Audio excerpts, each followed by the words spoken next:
ஏய் விஷ்ணு தமிழ்நாடு கொடியை தூக்குதாடப்பா. 21ஆம் தேதி நடிகர் நடிகை எல்லாம் காலை ரெண்டு தோளில் தூக்கி போட்டு வரானா நடிகர் புது கட்சி கொடி புரியுதா. அந்த கொடி கூட்டத்தில் பூரா இளமையாக இருக்கான். நாய் குதிரையில் உள்ள கணக்கில் உச்சி தலையில் தேய்ச்சி விட்ருங்கப்பா. அந்த வாசலில் உட்காந்துக்கோங்க, 4 பேருமே உட்காந்துக்கோங்க. ஆணுக்கு ஆண் பெண்ணுக்கு பெண்ணுக்கு தலையில் தேய்ச்சி விட்ருங்க. காய்ச்சலுக்குள்ளே கணக்கு தேய்ச்சி விட்டிங்கன்னா குதருவான், நாய் மாதிரி குதருவான். இப்போ ஏற்கனவே செயலரை போட்டான், நாய்க்குட்டிக்கு செயலரை போட்டு தமிழ்நாடு முதலமைச்சர் நான் 15 கோடி தாரம்னு அறிவிச்சிட்டான். அடுத்து எதிர்பார்ட்டி, இவங்களுக்குள்ள எதிர்பார்ட்டி அதான் எடையும் பாடி எடப்பாடி அவன் 10 கோடி நான் அறிவிச்சிட்டேன் வாங்கிக்கோங்க அப்படின்ட்டான். அப்போ பேப்பரை வச்சு நாயை குட்டியாக அழிக்கான் அரசியல்வாதி.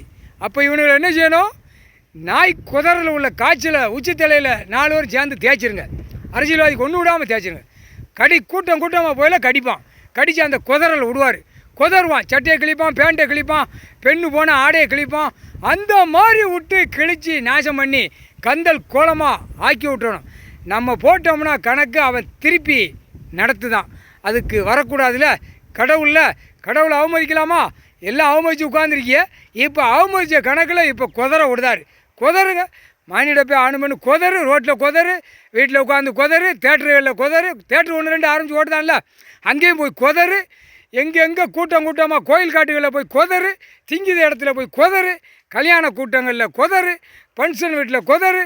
அரசியல்வாதி ஃபங்க்ஷன் வச்சுருப்பான், வாங்கடா எலெக்ஷனுக்கு அவங்க அந்த இடத்துலையும் ஆணு பெண்ணு குதறணும். குதறி விட்டிங்கன்னா சரியாக இருக்கும்ப்பா. 4 பேர் தலையில் தேய்ச்சிருங்க. அந்த காய்ச்சலை வாங்கி பூரா தேய்ச்சி விட்ருங்க. அந்த டைம் காற்று வழியாக ஐயா விடுவார். கடவுள் அவர் ஏற்று எடுத்து பார்த்தா அந்த பவரை விடுவார். விட்ட உடனே கடிச்சு குதற ஆரம்பிச்சிடுவான். முக்கால் சத்தியம்ப்பா.